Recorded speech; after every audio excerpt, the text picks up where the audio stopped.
విశాఖ నగరంలోని వరుస హత్యలు ప్రజల్ని ఆందోళనకు గురి చేస్తుంది. తాజాగా దువ్వాడ పోలీస్ స్టేషన్ పరిధిలో ఉన్నటువంటి రాజీవ్ నగర్లో జంట హత్యలు కలకలం రేపుతోంది. ఎందుకంటే ఇంట్లో ఉన్నటువంటి దంపతులు ఇద్దరూ కూడా శవమై కనిపించారు. అత్యంత దారుణంగా వాళ్ళని ఎవరో చంపినట్టుగా కూడా పోలీసులు గుర్తించడం జరిగింది. ఈ సంఘటన అతని బంధువు చూడడంతో ఈ విషయం వెలుగులోకి వచ్చింది. తర్వాత వెంటనే పోలీసులు సమాచారం ఇవ్వడంతో పోలీసులు అక్కడికి వచ్చి దర్యాప్తు ప్రారంభించారు.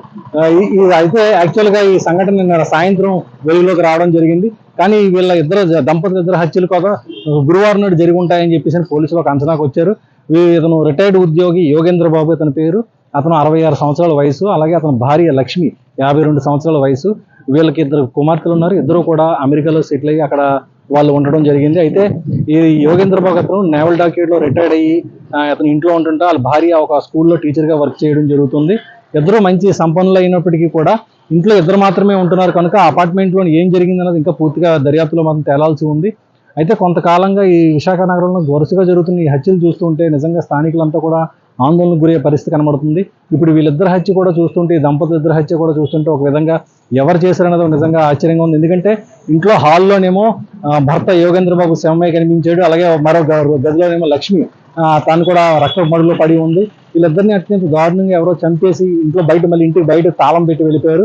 అయితే గురువారం నాడు ఈ విషయం ఎవరికి తెలియలేదు. ఎందుకంటే అక్కడ స్థానికంగా పండగ జరుగుతుంది. ఆ పండగ సందర్భంగా హడావిడిలో అక్కడ ఎవరో చూసి ఉండరు. ఆ మరుసటి రోజు శుక్రవారం నాడు అతని మేనల్లుడు ఆ ఇంటికి వచ్చి మార్నింగ్ తలుపు కొట్టి చూస్తే ఇంటికి తాళం వేసి ఉంది.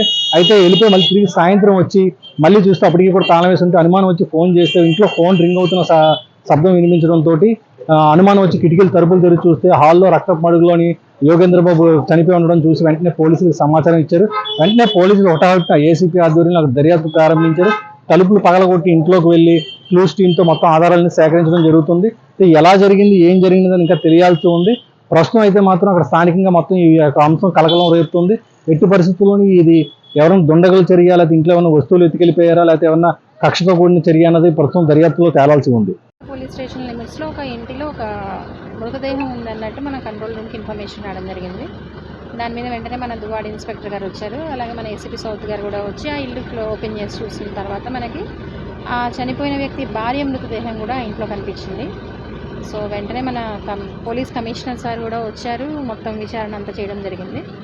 ఇంకా మృతికి కారణాలు మనకి తెలియలేదు, దర్యాప్తు చేస్తున్నాం. ఆల్రెడీ మనం సీసీ ఫుటేజ్కి ఒక టీము, అలాగే ఇక్కడ ఉన్న టవర్ డమ్కి సిడిఆర్ అనాలిసిస్కి ఒక టీం ఫామ్ చేయడం జరిగింది. ఇక్కడ ఉన్న బ్యాడ్ క్యారెక్టర్స్ కోసం ఒక టీం ఆల్రెడీ ఫామ్ చేస్తున్నాం.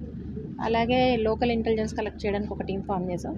దగ్గర 8 బృందాలు, crimes as well as law and order బృందాలు ఈ కేసు మీద పనిచేస్తున్నాయి. త్వరలోనే పట్టుకుంటాం.